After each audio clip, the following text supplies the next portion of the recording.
Olá, boa noite. Começa agora o Jornal da Justiça desta terça-feira, 21 de dezembro.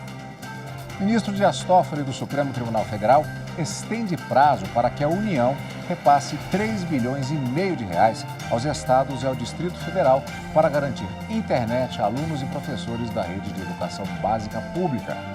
E esse é um dos destaques da edição de hoje, que você vai ver também. Ministro Alexandre de Moraes determina que Presidente da República e Congresso Nacional apresentem informações sobre a regulamentação de acordos de colaboração premiada.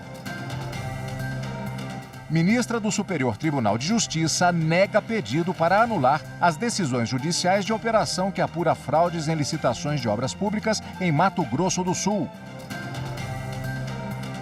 E ainda, na retrospectiva 2021, com as principais decisões do Supremo Tribunal Federal, os detalhes do julgamento sobre o chamado direito de antena.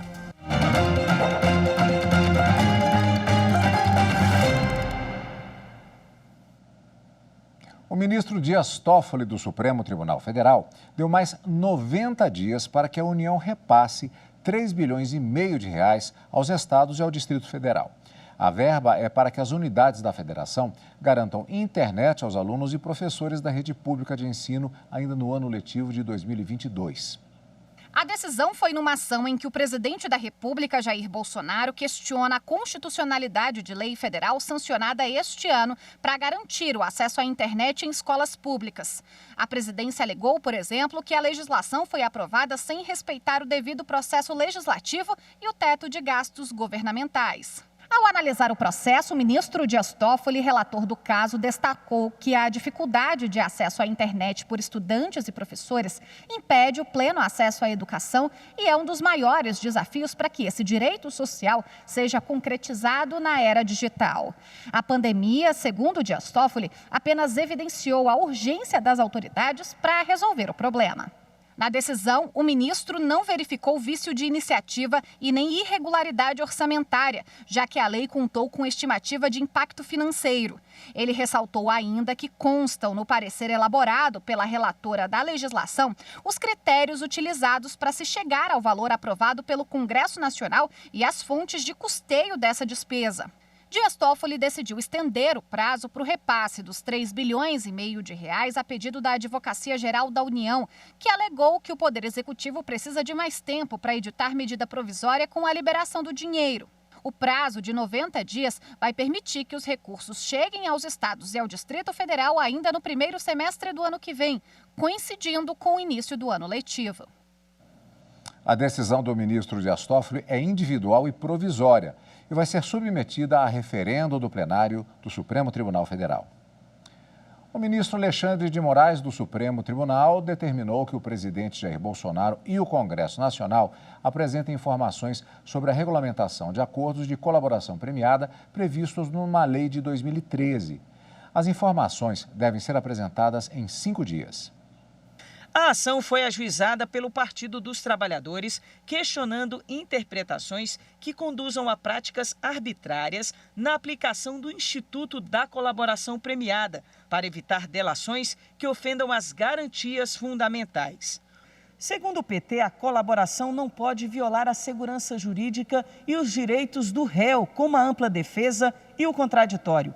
Entre os exemplos citados está a delação forçada e a falta de limites para os benefícios a delatores. O partido afirmou ainda que o objetivo da ação não é a desconstituição dos acordos já celebrados, mas apenas ajustes que sirvam como limites constitucionais à aplicação do Instituto da Colaboração Premiada.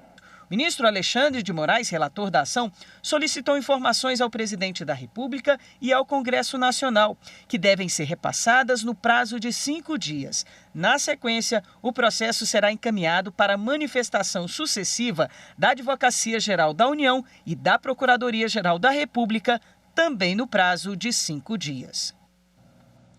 O Partido Novo entrou com uma ação direta de inconstitucionalidade no STF, pedindo a revogação do trecho do projeto de lei de diretrizes orçamentárias que prevê o fundo eleitoral de 5,7 bilhões de reais para as eleições de 2022. Na ação, o partido afirma que o dispositivo criado no Congresso para aumentar a verba do fundão prevista inicialmente em 2 bilhões e 100 milhões de reais, seria inconstitucional por invadir uma competência do presidente da República, a quem caberia enviar a proposta orçamentária, incluindo os critérios para se definir o valor do fundo. O relator da ação é o ministro André Mendonça. E veja a seguir, ministra do Superior Tribunal de Justiça nega pedido para anular as decisões judiciais da Operação Lama Asfáltica. Voltamos já já.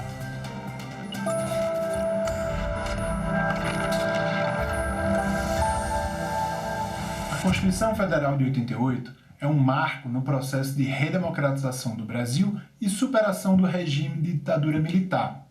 Cada artigo, parágrafo, inciso, cada direito previsto na nossa Constituição é fruto de muito debate, discussão e, acima de tudo, de participação e mobilização popular.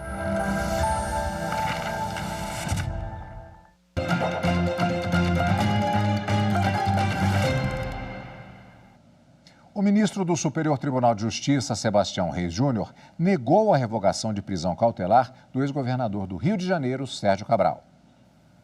O ministro do STJ, Sebastião Reis Júnior, negou o pedido de revogação da prisão preventiva do ex-governador do Rio de Janeiro, Sérgio Cabral, denunciado por corrupção passiva no âmbito da Operação Ponto Final, que apurou suposto esquema de corrupção na área de transportes do Estado. O Tribunal de Justiça do Rio determinou a prisão ao apreciar a denúncia oferecida pelo Ministério Público Estadual. A defesa impetrou habeas corpus no STJ alegando falta de contemporaneidade no pedido de prisão, porque os fatos teriam ocorrido há 10 anos e a denúncia demorou 2 anos para ser analisada pelo Tribunal de Justiça do Rio de Janeiro. Sustentou ainda que as motivações do decreto prisional teriam contradições e paradoxos e divergiriam dos fatos do processo originário, violando o Código de Processo Penal. Ao negar a liminar, o ministro Sebastião Reis Júnior afirmou que a medida de urgência nos autos de habeas corpus só é possível quando verificada ilegalidade flagrante contra o paciente. Para o relator, isso não ocorreu no caso, porque o Tribunal Fluminense demonstrou circunstâncias concretas que apontam à necessidade da prisão cautelar de Sérgio Cabral. Sebastião Reis Júnior também ressaltou que é inviável substituir a prisão preventiva por medidas cautelares menos rígidas, porque o pedido se confunde com o próprio mérito do habeas corpus, que ainda será analisado pela 6ª turma. O Superior Tribunal de Justiça decidiu que a prejudicialidade entre ações de paternidade e alimentos não suspende a pensão de forma automática. Pagamento de pensão alimentícia, reconhecimento de paternidade socioafetiva. 2 ações distintas, porém fundamentadas na mesma relação afetiva. Já que tratam de temas interligados, podem ser caracterizadas pela existência da chamada prejudicialidade externa.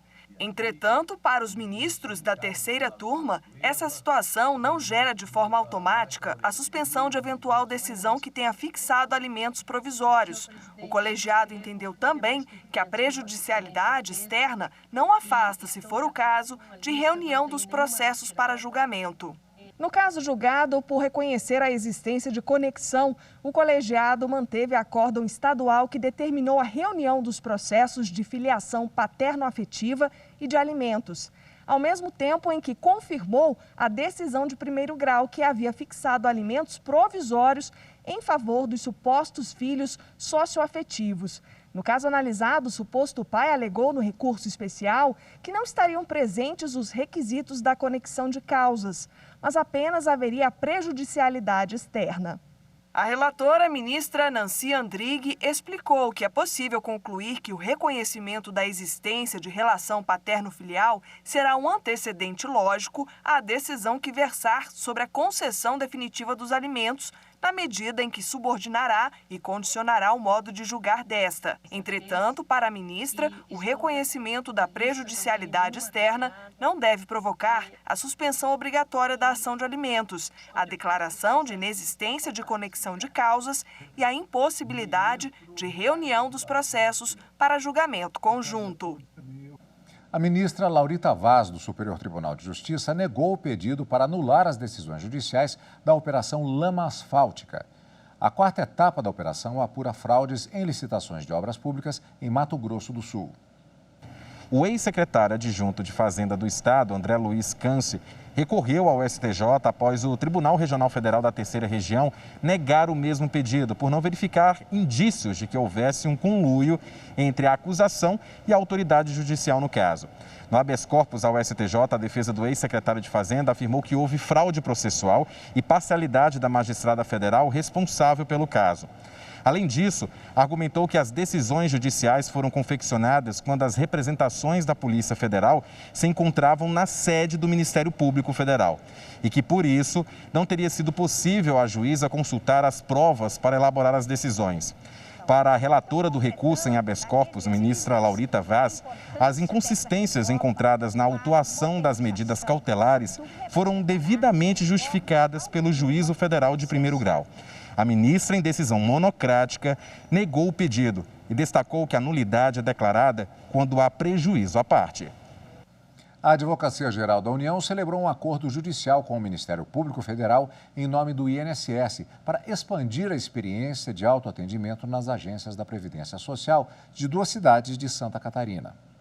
O acordo foi celebrado após o MPF mover ações pedindo que o INSS fosse obrigado a disponibilizar o serviço presencial para atendimento de todos os cidadãos sem agendamento prévio em 3 cidades catarinenses, Joaçaba, Caçador e Rio do Sul. Mas a AGU contestou os pedidos. Explicou que a autarquia previdenciária já possui estratégias para melhorar o atendimento e implementar práticas mais eficientes e integradas.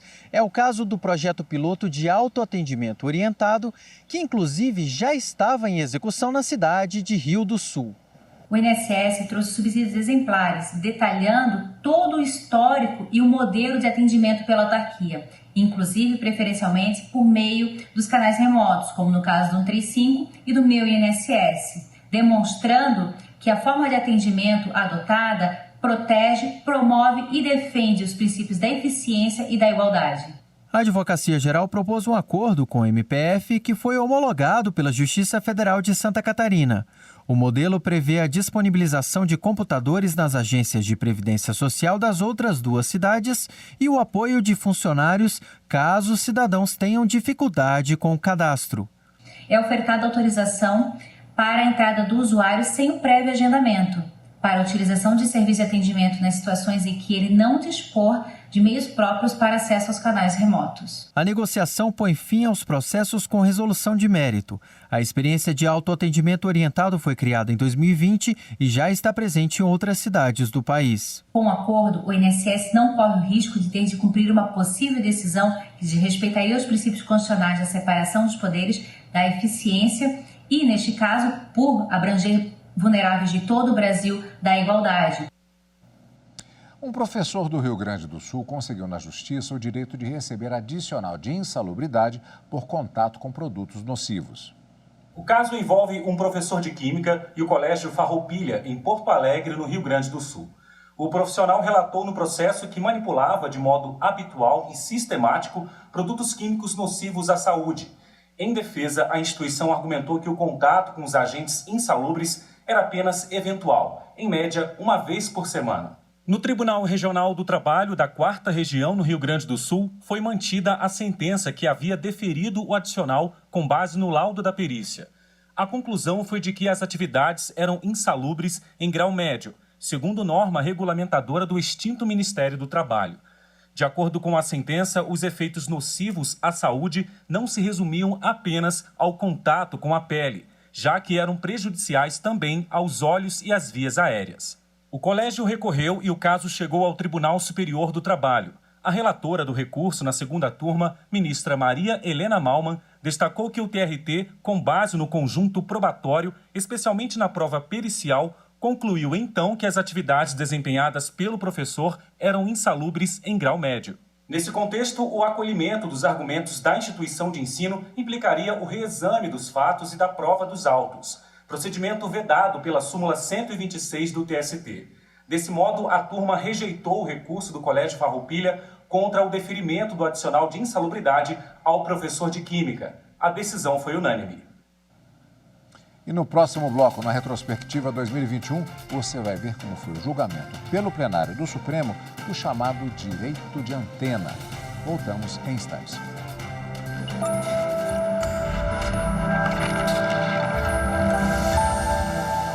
A Constituição é um instrumento jurídico-político que instituiu o Estado Democrático de Direito. Garantir sua plena aplicação é o caminho para um Brasil justo e solidário.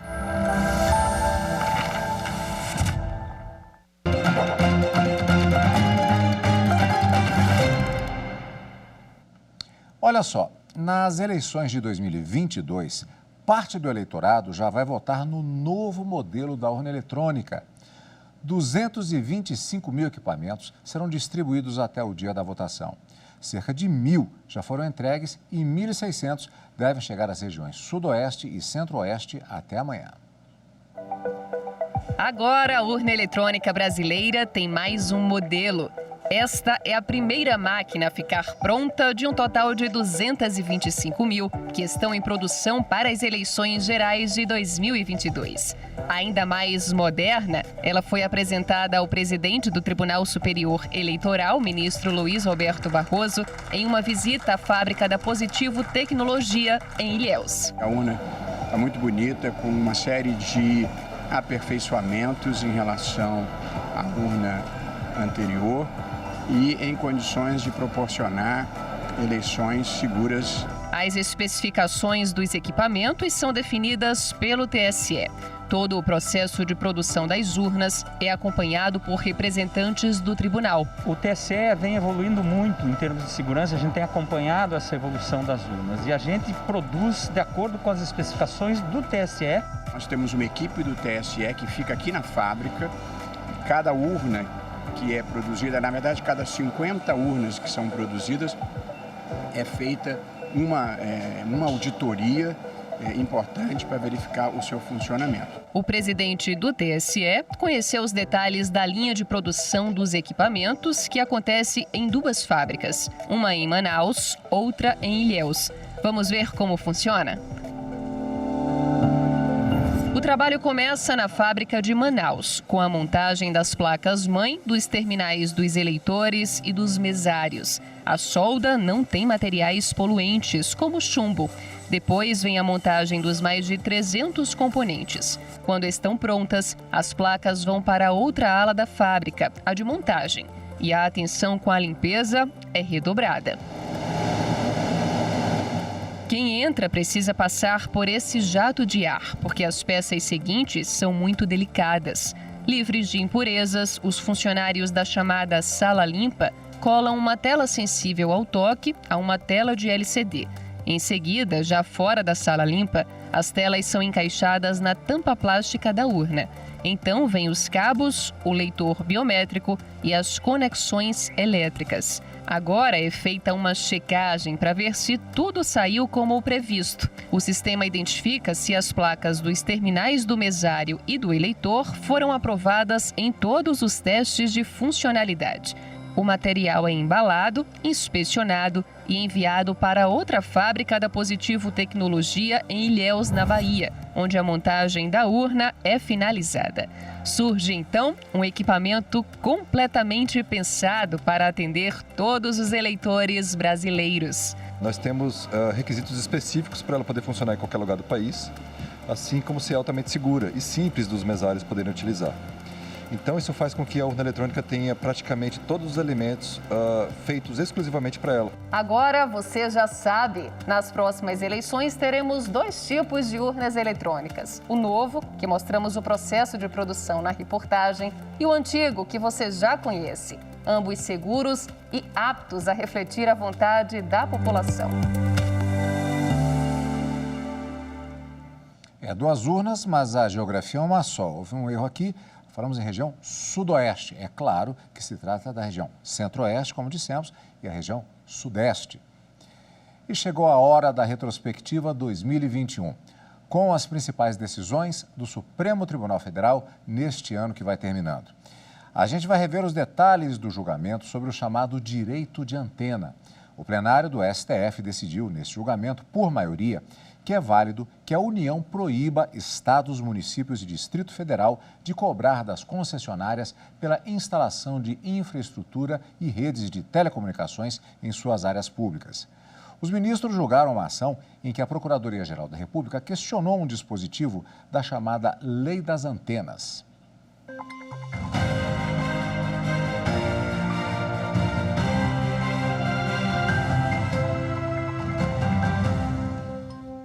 O texto proíbe aos estados, ao Distrito Federal e aos municípios a cobrança de contraprestação às concessionárias pelo direito de passagem em vias públicas, faixas de domínio e outros bens públicos de uso comum na instalação de infraestrutura e rede de telecomunicações. Para o relator do caso, o ministro Gilmar Mendes, é constitucional que a União determine a proibição de cobrar pelo chamado direito de passagem as concessionárias responsáveis pela instalação de infraestrutura e redes de telecomunicação. Para o ministro, a possibilidade de um ente público cobrar pelo uso de seus bens não pode impor ônus demasiadamente excessivo à prestação de serviços públicos de outra esfera da federação. Essas previsões, ao meu ver, já deixam claro que o direito de passagem previsto na lei federal não representa qualquer tipo de aniquilamento da propriedade dos bens dos estados e municípios, já que a previsão abstrata da norma não impede que, em casos individuais, desde que comprovado o dano advindo da restrição significativa ao uso da faixa de domínio, seja pleiteada uma eventual reparação, seja em face da concessionária de telecomunicações, seja em face da própria União. Outros 9 ministros seguiram esse entendimento e o plenário, por maioria, decidiu pela constitucionalidade do direito de passagem em áreas públicas de qualquer ente da federação para instalação de infraestrutura de telecomunicações. Não tenho como dizer aqui que a União, no que brecou essas cobranças por estados e municípios, invadiu o seara alheia. Não, ela dispôs de forma uniforme no território nacional, para não haver variação conforme se tratasse deste ou daquele município. Essas concessionárias, elas não têm como objetivo econômico, nem como atividade econômica, nem como expectativa de lucro, o que elas vão cobrar pela passagem da fiação necessária para a instalação dessas redes. O Supremo Tribunal Federal, por maioria, conheceu da ação e no mérito julgou-a improcedente nos termos do voto do relator ministro Gilmar Mendes, vencido o ministro Luiz Edson Fachin.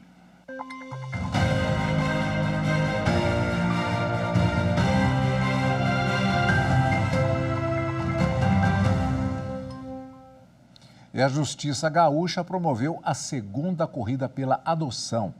Mais de 1.200 pessoas participaram da prova às margens do rio Guaíba, em Porto Alegre. A segunda corrida pela adoção foi realizada com a proposta de conscientizar sobre a importância da adoção tardia, que possibilita uma nova família para adolescentes e crianças a partir de 6 anos de idade, além de chamar atenção para o apadrinhamento infantil. A ação foi promovida pelo Ministério Público com apoio do TJRS, através da CIGRS e de outras instituições. O evento é de extrema importância, para divulgar a questão da adoção, sensibilizar a comunidade, Nós temos muitas crianças, muitos adolescentes aptos à adoção, que muitas vezes não integram aquele perfil declinado pelo pretendente ao início, um recém-nascido, uma criança pequena. Na verdade, são crianças, grupos de irmãos com um pouco mais de idade, adolescentes. Nós temos em torno de 340 crianças e adolescentes aptos à adoção neste perfil que foge um pouco ao perfil inicial. Então, este tipo de evento visa divulgar essa realidade, esta questão, sensibilizar esse pretendente para que ele possa eventualmente flexibilizar o perfil e vir adotar esse grupo de crianças que nós temos disponíveis. Aproximadamente 1.200 pessoas de todas as idades participaram da corrida pela adoção. Toda a renda obtida com as inscrições será revertida na melhoria da infraestrutura dos abrigos e casas-lares da capital. Eu acho maravilhoso, eu adoro esporte, estou sempre praticando e quando é por uma causa assim tão especial, vale mais a pena, Eu acho a causa social uma coisa muito legal. Eu acho que cada vez mais a gente tem que promover isso, promover a adoção, promover o respeito. E o esporte transmite isso, ele transmite o amor, transmite essa cumplicidade, assim, quando tu tá correndo, alguém tá gritando para ti. Então eu acho muito legal promover o esporte junto à causa social. E o Jornal da Justiça desta terça-feira, 21 de dezembro de 2021, início do verão, vai ficando por aqui. Por isso mesmo, obrigado pela sua companhia nesta semana natalina. Uma boa noite e até amanhã.